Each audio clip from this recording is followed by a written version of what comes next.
Hi everybody, I'm Dennis Daly.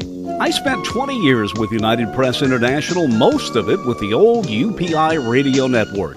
And my favorite assignment was going on the road producing and hosting American Montage. It was an hour-long weekly program. Now here's an edited version of one of those shows. Hi everybody, and welcome to this week's American Montage. We've done this show in the past from some pretty isolated places, but this week's show comes to you from Lamy, New Mexico, very near Santa Fe.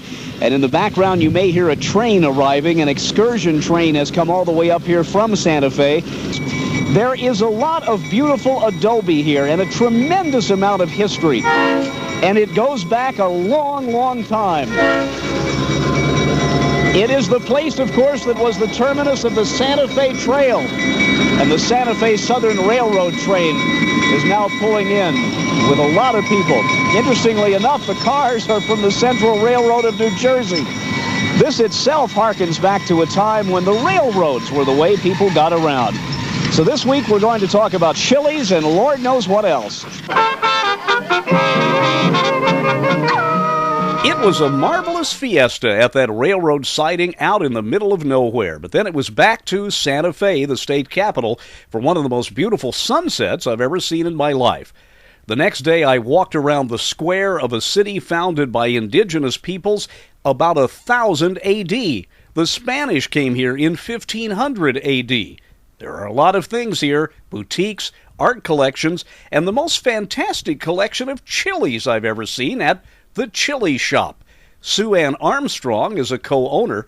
I walked around talking about chilies and started by asking the difference between chilies and chili powder to the consumer. A good chili powder should have a sweetness, a serious heat, and a very rich flavor.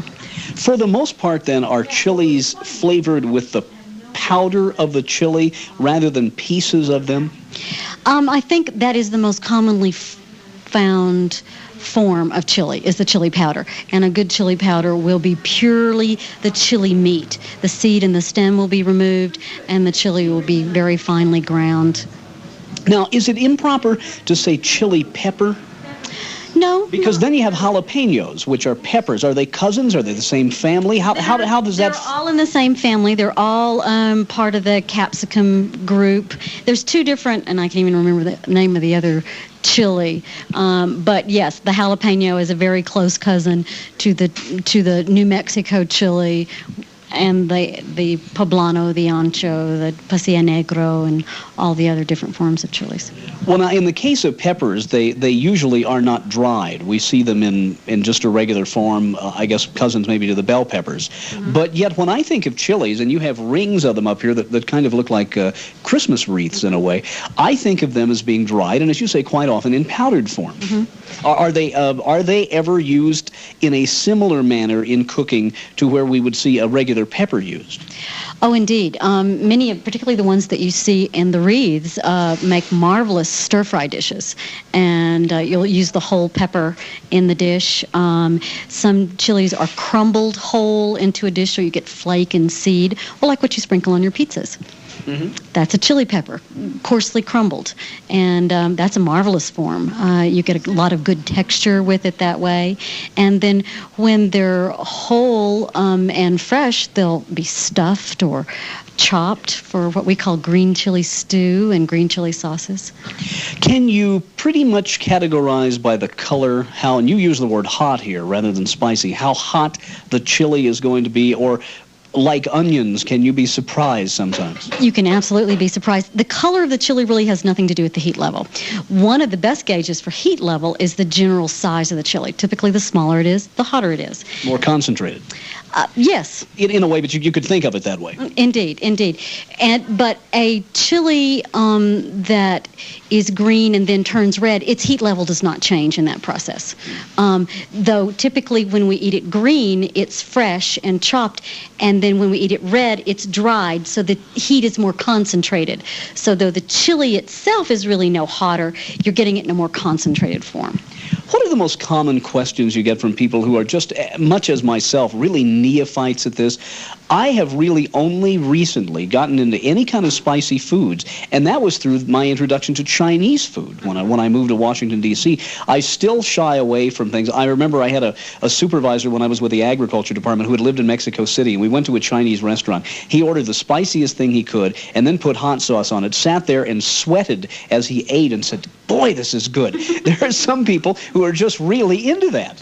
Oh, there are many people who are really into it. I guess the most common questions that we get are which is hotter, red or green, which I've already addressed. What's the hottest thing in the store? And most of the people who ask that question really don't want it as hot as I can give it to them. And the other question is, how hot is this? They'll pick up a jar and they'll hold it and say, how hot is this?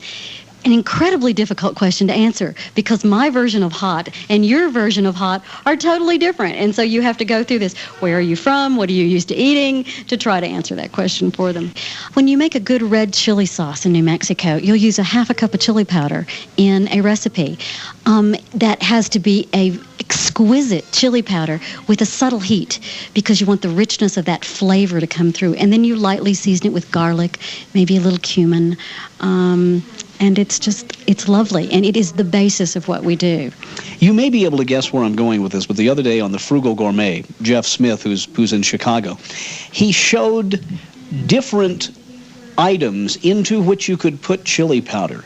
And one very interesting combination of a flavor with chili was chocolate. And he put chili powder in brownies. And is it mole that is actually a chocolatey hot sauce in a way? It is mole that is a chocolatey hot sauce. And chocolate is a very subtle flavor in that sauce, but it has many different chilies and chocolate and herbs and garlic and onions and many things. But sweet and chocolate and chili go together extremely well. Chocolate and chili brownies are marvelous. We do chili jellies. We do raspberry jalapeno sauce to glaze pork tenderloin or chicken breasts. And Mary's fond of saying that you can put chili in anything you can put garlic in. Interesting thought. If you have just a second, let me ask again some basic questions. If a person really wants to expand his or her understanding of how to cook with chilies, and maybe except for making chili, have not used chili peppers at all, what are the 1 or 2 or 3 kinds they should look for? In other words, how is the best way to introduce yourself to this whole proliferation of chilies? I would start with some of the milder chilies because then you won't hurt yourself in trying. A good, rich New Mexico red chili. The chili poblano, in its fresh form, its dried form is called the chili ancho, can be relatively gentle. And one of my personal favorites is the chili chipotle, which is a smoke-dried jalapeno, hotter than the others, but with a wonderful, rich, smoky, sweet flavor. How are you spelling that? C-H-I, chi-pot, P-O-T-le, L-E, chipotle. Okay, I've seen it on menus, and now I've been afraid to order. I've heard it mispronounced. You probably have. Hanging up here, I mentioned that you have wreaths of chilies. What kind are these? These are the chili pekin, which is a small, thin-meated, brilliant red chili that's quite fiery hot with not a great depth of flavor, just a sharp heat. Excellent in Oriental stir-fries, any kind of Oriental dish that you want to throw a lot of heat into, Thai dishes. Marvelous for kicking the heat level up in a salsa or making a gorgeous wreath.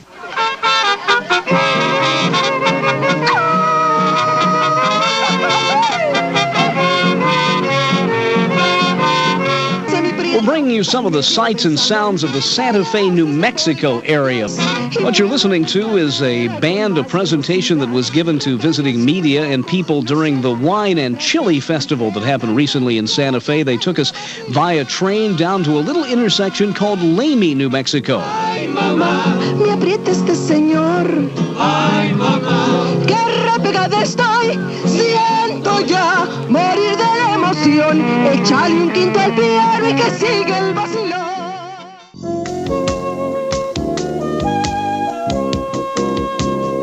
And there you have it, another edited episode of one of the American Montage programs prepared for the UPI Radio Network back in the 1980s and 90s.